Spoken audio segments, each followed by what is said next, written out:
Hey you guys, what's up? This is Mr. LeBrant. We're doing activity 2, page 159 out of the geometry math book. Make sure that you have at least one, probably two highlighters, and have a couple of things like some pencils or pens to write with. And we're going to talk about conditional statements and truth tables, something that I think can have some challenge, but you guys are ready. You've got this. You're capable. So let's go. Let's get right into it. Start off by highlighting the habits of mind. So reason abstractly and quantitatively, and construct viable arguments and critique the reasoning of others. Which means think about the math we're doing. Think about how we make arguments in mathematics that are similar to arguments or conclusions we try to jump to in real life, and then go do. Now, I've got green for hypothesis and yellow for conclusion, trying to stay consistent from the last video. If you didn't watch activity 1 and you haven't done activity 1, go do it. A conditional statement is a statement that you can write in the form if P, so highlight that green, then Q. Highlight that yellow. Hypothesis, conclusion. You can write the statement using symbols. P implies Q. Once again, I said it as I highlighted because the arrow is implies, which means if then, here's what I'm saying. This becomes that other thing. The hypothesis of the conclusion is the variable P. And hypothesis is the if part of an if-then statement. So everything that I know that I'm identifying as a hypothesis, bringing it into this highlight matrix. The conclusion of a conditional statement is the variable Q. It's the then part of an if-then statement. And then the last part of this one, how do you know it's true? Activity 1 talks about counter examples. Great idea to bring into the conversation we're having here. The truth value of a conditional statement is whether the statement is true or false. So if a conditional statement could be true, then the truth value of the whole statement is considered true. It's either true or false, not both. It's either a true statement or a false statement, but not both. For example, like the worked example, you can identify the hypothesis and conclusion from a conditional statement. Highlight hypothesis.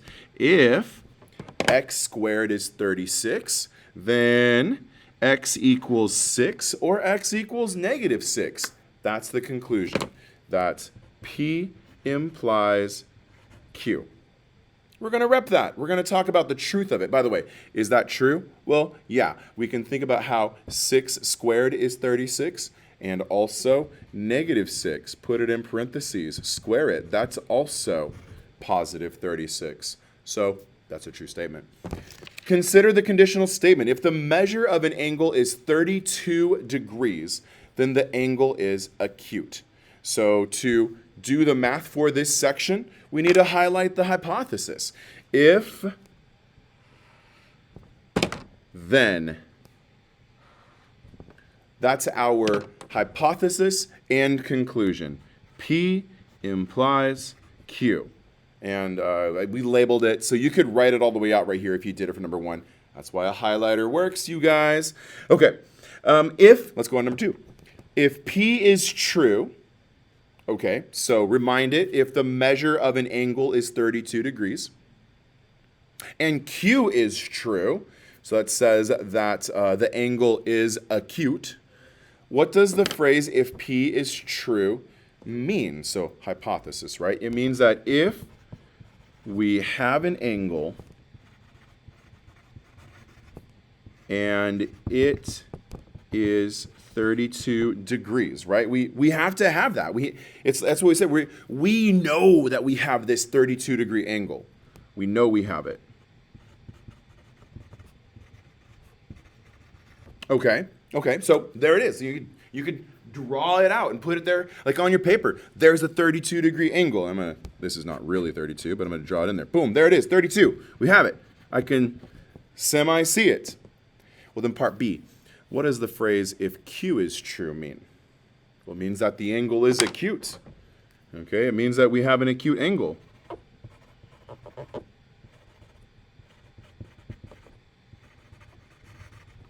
and it's not possible to provide a counterexample to it.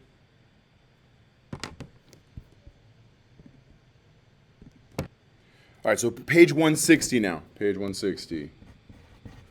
So it says, explain why the truth value of the conditional statement is true if both P and Q are true. Well, we have an acute angle.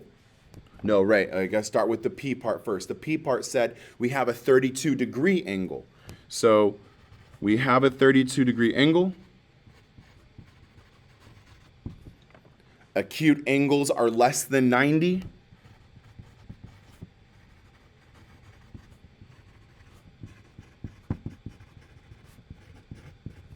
So that means our 32-degree angle is an acute angle.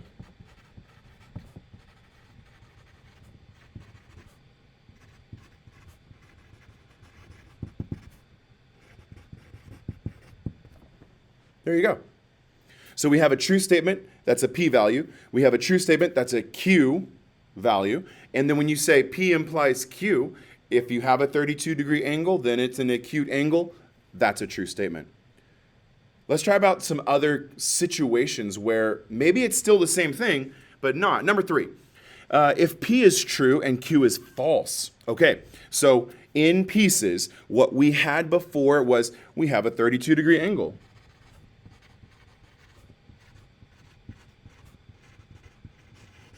All right, but by false, we mean that the Q statement from before is the flip of what we had concluded. The angle is not acute. All right, so here it is. If P is true but Q is false, so we do have a 32-degree angle, but the angle is not acute. Well, that's didn't we just say that angles smaller than 90 have to be named acute angles? So the whole thing is false if we say it this way. If we have a 32-degree angle, then the angle is not acute. That's a false statement.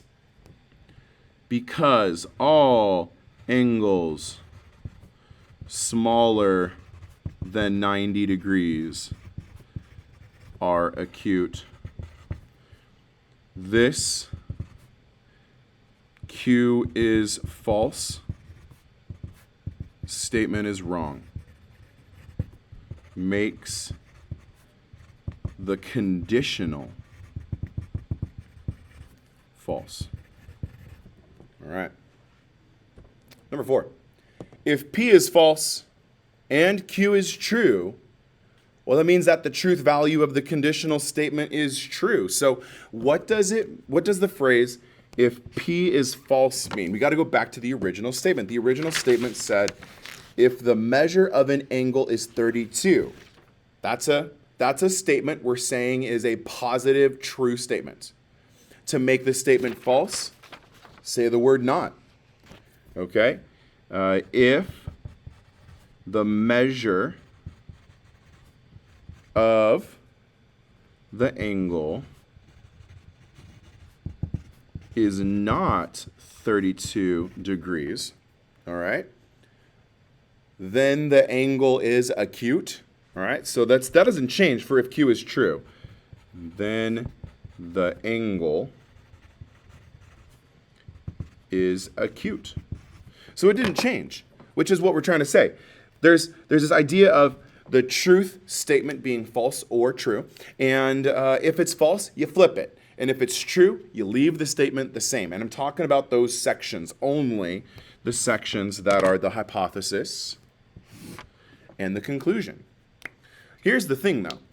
Just because we took and we flipped around, we made the sign where it was the symbol being positive to negative, we flipped around the idea of what was happening, that actually still lines up being a true statement. If P is true and Q is false, what does that mean? It means that the conditional statement is false.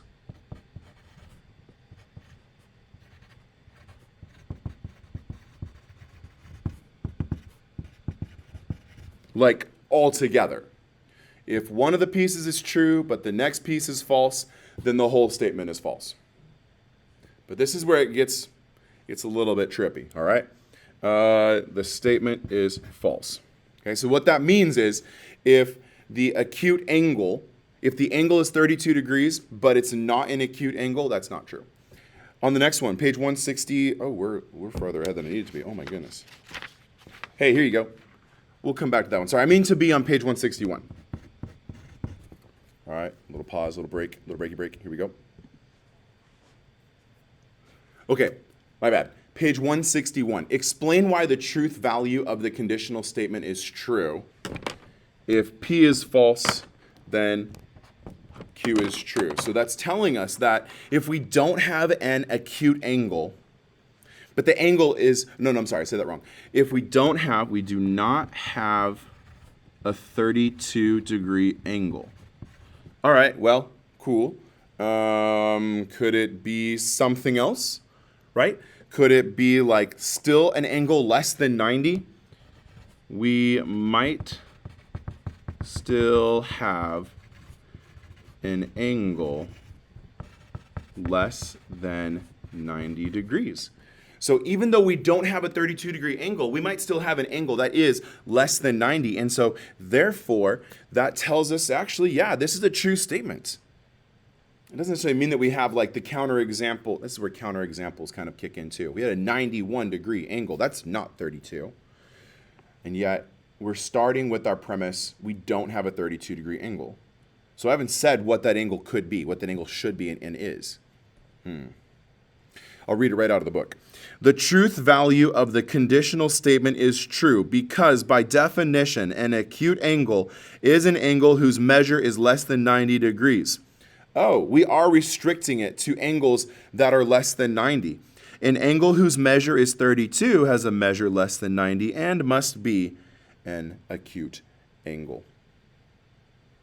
Okay. We're on to number 5. If P is false and Q is false. All right, P is false and Q is false. Then the truth value of the conditional statement is true. We're going to go back and highlight those words, true and false and true. Okay. What does the phrase if P is false mean? It means we don't have a 32-degree angle.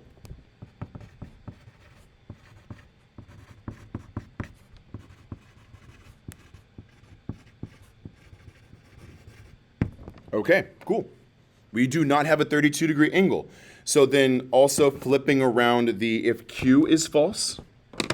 So P is false, Q is false. And here's what I'm going to say. If Q is false, then that means that the angle is not acute. Then the angle is not, there we go. If P is false, then Q is false. That's absolutely a true statement. One thing, we're starting with the understanding we don't have a 32-degree angle. It could be a 91-degree angle. It's bigger than 90 degrees. So the truth value of the conditional statement is true because by definition, an acute angle is an angle whose measure is less than 90. The angle could be greater than 90, so the statement that the angle is not acute could be a true statement.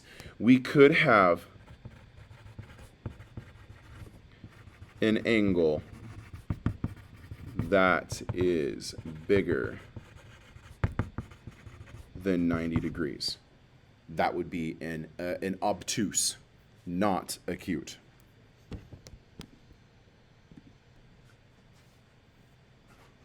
Okay, page 162. And this is about a truth table. So I'm going to use my highlighter for this one. A truth table is a table that summarizes all possible truth values for a conditional statement. P, so green, implies Q, so yellow. The first two columns of a truth table represent all possible truth values for the variables P and Q. P is true, true, false, false. Q is true, false, true, false. But the thing is, we need to understand the last column. So columns are the stacks. The last column represents the truth value of the entire conditional statement. As a whole, does the entire statement ring true or stand false? Here's our worked example. So we have our truth values for the conditional statement. If the measure of an angle is 32 degrees, right on, highlight that green, or highlight that hypothesis color. Then the angle is acute. That's the conclusion. And we went through in the first 5 questions analyzing the truth and false nature of P and Q. The truth value of a conditional statement, P implies Q, is determined by the truth value of P and the truth value of Q. If P is true and Q is true, then the entire statement is true, because everything's true all the way down. This is the weird one. If P is true and Q is false, then the whole statement is false. Star it, circle it. In fact, the way that we can show this is the case is with the counterexample.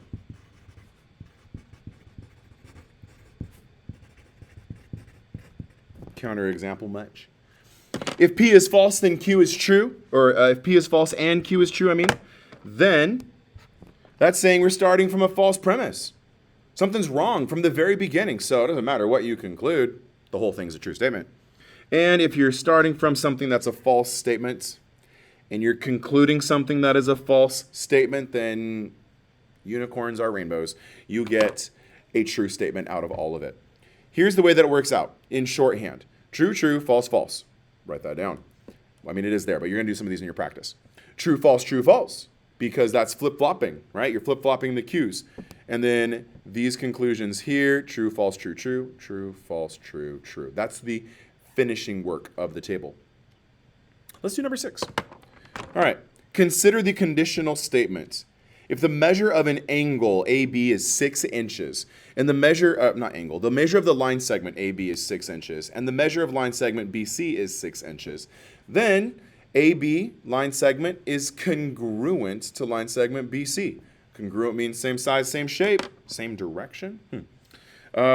If, then. All right, what is the hypothesis? You can write it down if you want to, but I'm just going to label it because I colored it. And what is the conclusion? I'm just going to label it because I colored it with a big old arrow. That's 6A and 6B. There they are. That's why I like highlighting. Okay, so then this is where we do the same work we just did in the previous questions, but let's take it to this extent. If both P and Q are true, so if this is a true statement and this is a true statement, then yeah, it's true. Since P and Q, that's the measure of line segment AB is 6 inches, which is also the measure of line segment BC. So AB is congruent to BC. Yeah, since that's the case, it's a true statement. That the first thing tells us what the second thing is. Let's consider the truth table in a different circumstance. All right, a little less writing, just a little more thinking. Listen, it's page 163. So similar idea. So if P is false, and if P is true and Q is false, that means that if the measure of those segments is 6, then they're not congruent. Wait, that's a false statement, right? We have MAB equaling 6 and MBC equaling 6, but they're not congruent.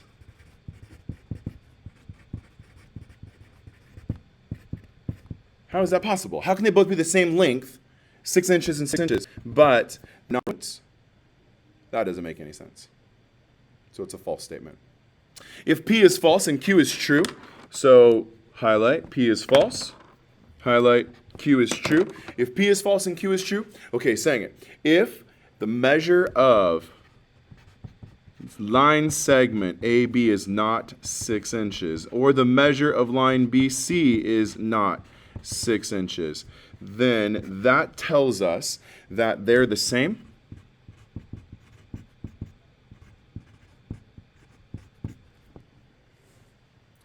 I guess, they could be true.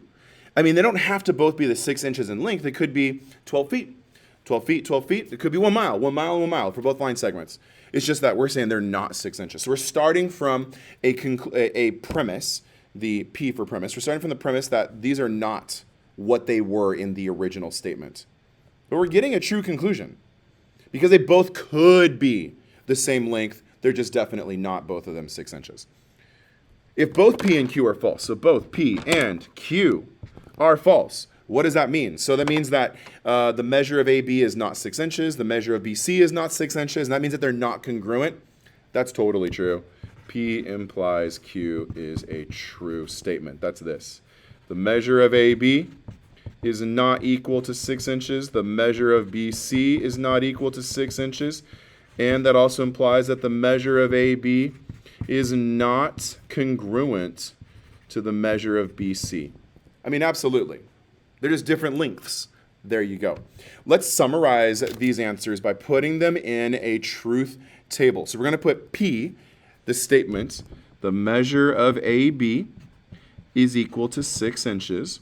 The measure of BC is equal to 6 inches. Then we're going to put the Q, the statement that we're aiming for. That means that AB is congruent to BC. I realize right now I shouldn't actually put M's up here. That's a pro tip. And here's another pro tip. You use measure for the equal sign. If you're not going to say M for measure, you don't use the equal sign. Okay. P implies Q. That's a lot to write down. So if blah, blah, blah, blah, P, then blah, blah, blah, blah, Q. I don't want to write that all down. You write it down. Or you don't. Okay, go back to what we did. 6, A and B, it was true, true, so the answer is true. Go back and look at 6A. Go look at 6C, actually. So 6C. And then 6D. If P is true and Q is false, that's a false statement. 6D was where we did the math for that one. If P is false and Q is true, then the answer is true. That's 6E. And 6F, if P is false and Q is false, the answer is true. There's only one time that our statement is actually bona fide false. And that's when P is true, but Q is false, so the answer must be a false statement. All right, we're on the last page here. Here we go. Last page of this activity. Thank you for sticking around. Mr. David wrote the statement on the board. If AC is congruent to BC, highlight, there's a hypothesis. Great highlighting, green on green. Then the point C is the midpoint of AB. That sounds really, really plausible. So he asked his students to discuss the truth of this conditional statement. Susan said she believed the statement is true in all situations. Marcus disagreed with Susan and said the statement was not true all of the time. What is Marcus thinking and who's correct? Pause the video right here and think about it and then replay from this point on to see what the answer is. If point C is not on the line segment AB, the hypothesis may be true, but the conclusion is false. Point C can lie anywhere on the perpendicular bisector of AB. And so therefore it's still the same distance away, but it is not actually the midpoint between the two of them. Bet you weren't thinking of that. Hey, thanks for watching this video. You should probably start on the homework if you are watching this video for a student in my class. If you are not, thanks for watching and sticking around to the end. Yeah. Laters and goodbye.